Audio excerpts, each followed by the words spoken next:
Hey, what's up guys? It's Online Money 24/7 and today we're going to be talking about the economic collapse that is coming, the next economic crash. What are some contributing factors and how exactly is this going to play out over the next couple of years and in the future? So, number one we're looking at is the retail shift. So, this is something that has been going on for the past 5 years. And how I'm doing these slides is initially it's going to be kind of the old way of how things have operated and then going into the new way of how things are operating now and for the future. So in the past, in the old way, companies like Macy's, JCPenney, Sears would kind of own the malls in retail.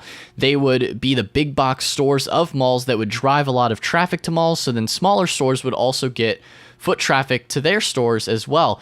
But a lot of people aren't buying from these stores anymore. Instead, they're opting to buy online because it's easier. And Macy's, JCPenney, Sears within themselves are not they are a brand that sells other brands.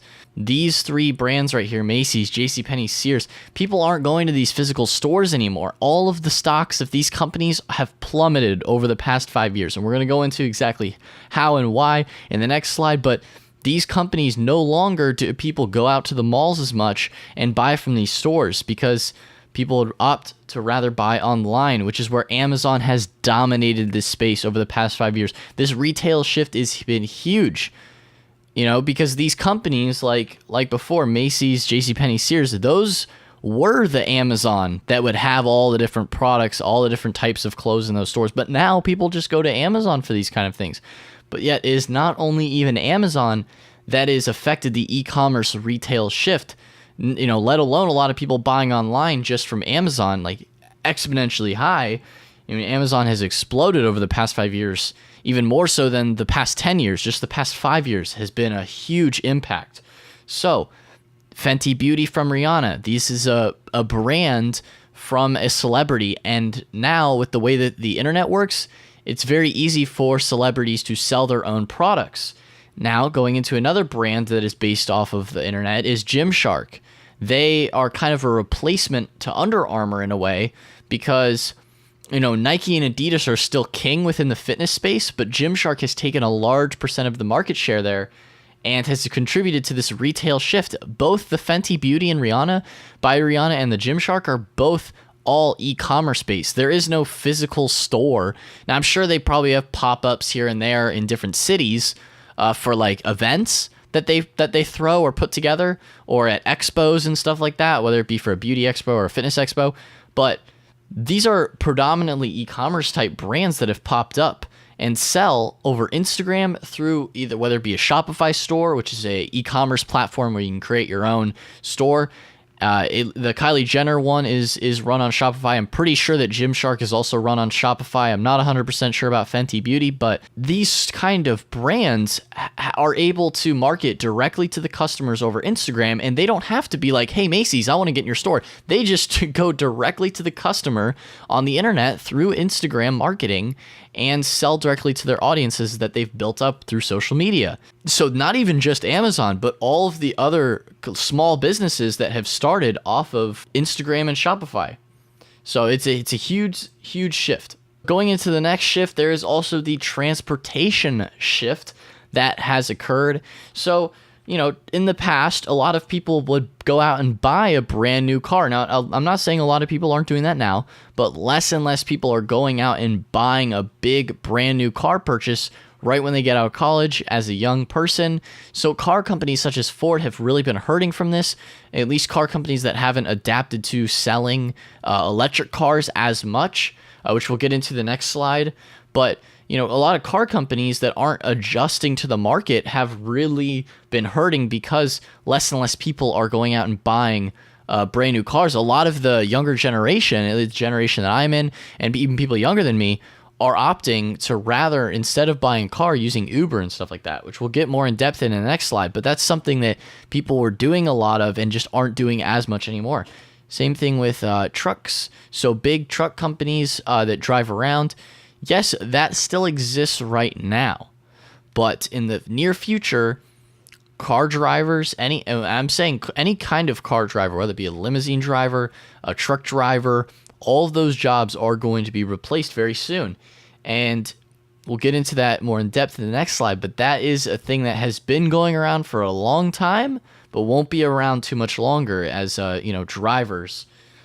So, and then also the shift from gas to electric. Like I said, if certain car companies aren't able to adjust to moving to electric, which is what a lot of newer consumers want, is they want electric cars to help the environment. A lot of people are about the green initiatives, and eventually oil will run out. So if a car company doesn't adjust to the market and have well-priced, affordable electric cars that are available to consumers, they're not going to be able to compete if they're still selling gasoline cars and everyone else is onto electric.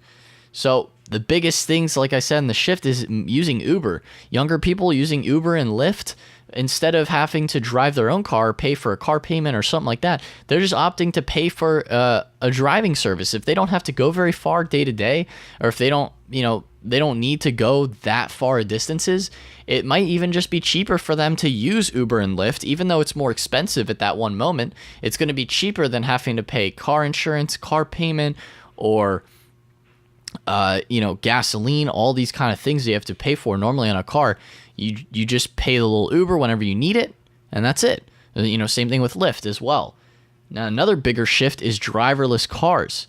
So this is something that the company Tesla has really been initiating with NVIDIA in cooperation there, is that driverless cars are going to be taking over, and they're all going to be electric too.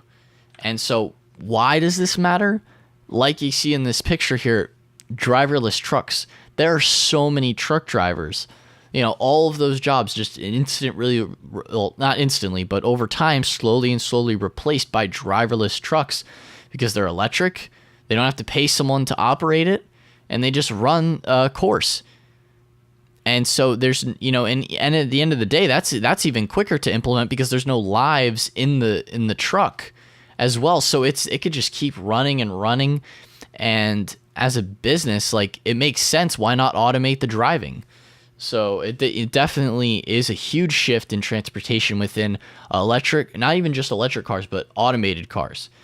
And so at the end of the day, what does all of this mean? It's a slow snowball for sure, but the shift in retail from physical stores to e-commerce, and slowly jobs will be eliminated. Retail jobs, people selling physical items, are slowly being eliminated. Macy's shutting down stores.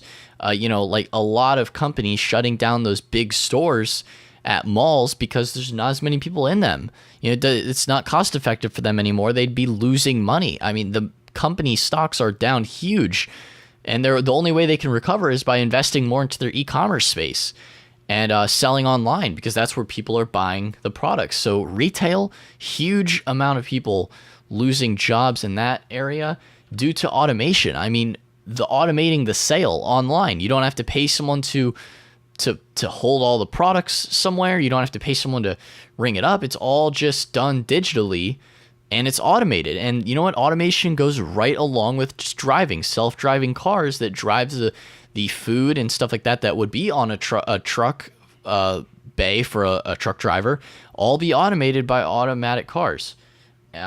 So that is even a bigger thing than just the thing with Uber and Lyft, because people are still going to want to drive a car. So car companies are still going to be around, but they definitely are hurting a bit from this little bit of a shift. They have adjusted a bit. Most car companies have adjusted a bit.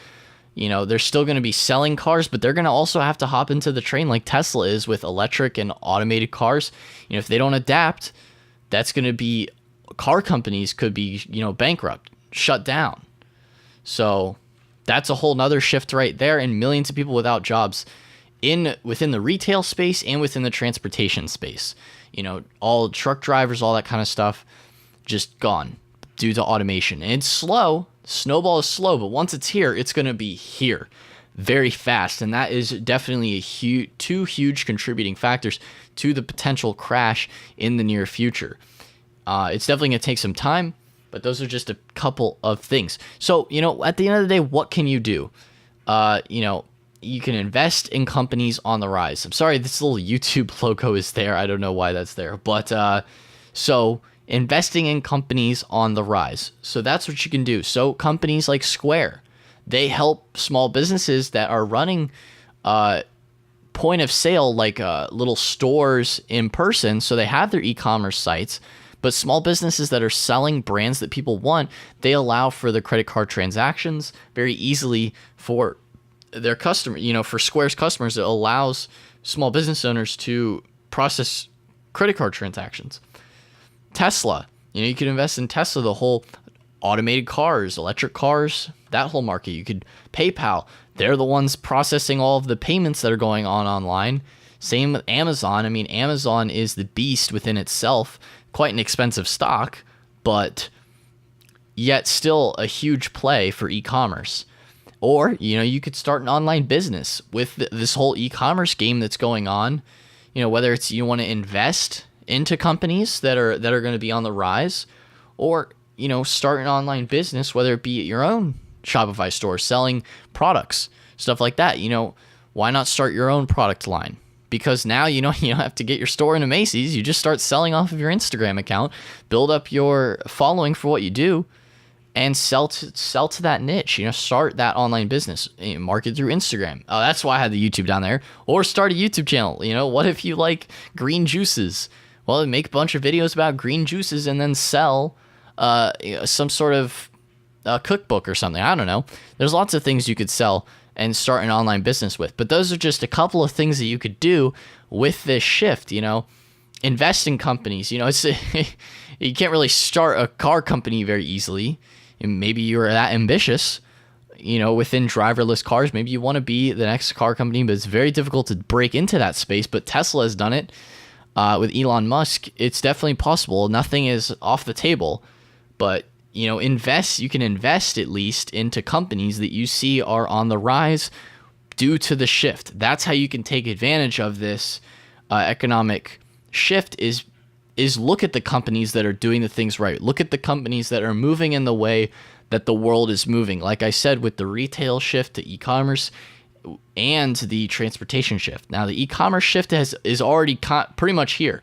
It's still some remnants of malls and stuff like that still existing. It's not going to disappear completely, but the shift has come a lot. But transportation shift is still in its infant stages with Uber and stuff like that. You don't really see a ton of automated cars yet, but it will be coming. So you can take advantage by investing in companies that are moving in this direction, or like I said, starting your online business. So those are just a couple things you could do. Take advantage of this, guys. If you enjoyed this video, please be sure to subscribe to the channel. I have a lot of videos about investing.